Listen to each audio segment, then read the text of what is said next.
샬롬, 사사기 17장 6절로 13절 말씀으로 4월 8일 좋은 아침 시작합니다. 그때에 이스라엘에 왕이 없었으므로 사람마다 자기 소견에 옳은 대로 행하였더라. 유다 가족에 속한 유다 베들레헴에 한 청년이 있었으니 그는 레위인으로서 거기서 거류하였더라.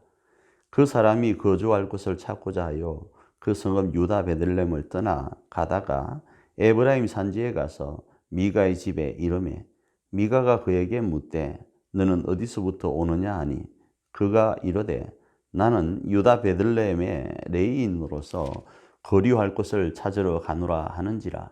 미가가 그에게 이르되 네가 나와 함께 거주하며 나를 위하여 아버지와 제사장이 되라. 내가 해마다 은열과 의복 한 벌과 먹을 것을 주리라 하므로 그 레위인이 들어갔더라. 그 레위인이 그 사람과 함께 거주하기를 만족하게 생각했으니 이는 그 청년이 미가의 아들 중 하나같이 됨이라. 미가가 그 레위인을 거룩하게 구별하며 그 청년이 미가의 제사장이 되어 그 집에 있었더라. 이에 미가가 이르되 레위인이 내 제사장이 되었으니 이제 여호와께서 내게 복 주실 줄을 아노라 하니라. 오늘 우리가 읽은 본문 말씀은 어제 말씀에 이어서 미가의 이런 모습이 거론되고 난 이후에 성경은 그 당시에 왕이 없었다. 그래서 사람들이 자기 소견에 옳은 대로 행했다. 이렇게 말씀을 하고 한 사람을 소개합니다. 그 사람은 유다 지파 가운데 속해 있던 레위 사람이었습니다. 그 사람이 자신이 거주할 곳을 찾다가 미가의 집에까지 이르렀고 미가의 집에서는 이 레위 사람을 자신의 개인 제사장으로 삼아서 1년에 은 10개와 옷과 먹을 것을 제공하기로 그렇게 계약을 했습니다.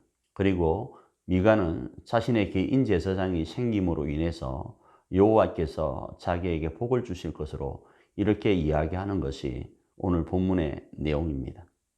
사랑하는 가족 여러분, 여러분은 이 본문의 말씀을 읽으면서 어떤 생각을 하게 됩니까?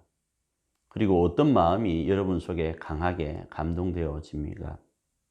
저는 세 가지로 오늘 좀 생각해 보려고 합니다.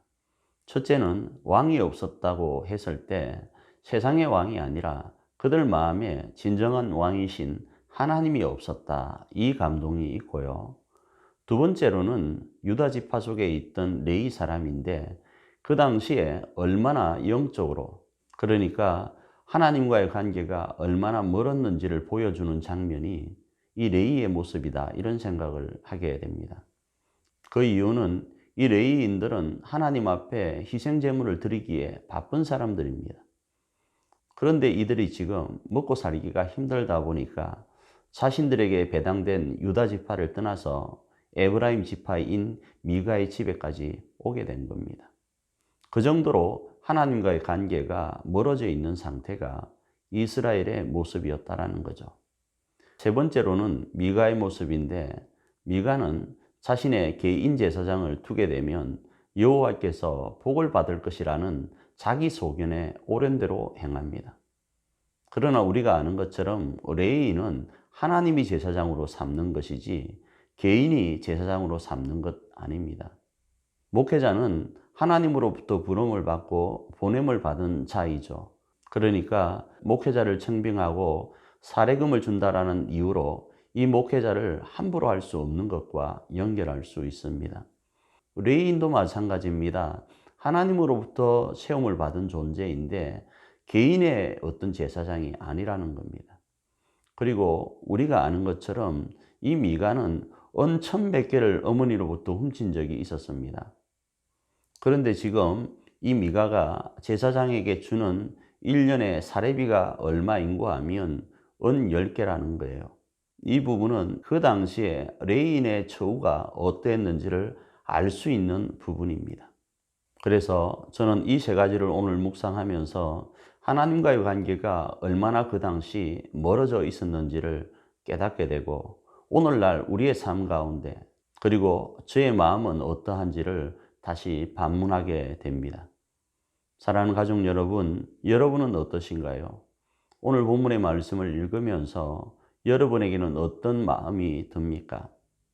그 마음을 TTS에 기록하면서 오늘 하루 다른 어떤 것보다 하나님과의 관계를 한번 생각해 보길 원합니다.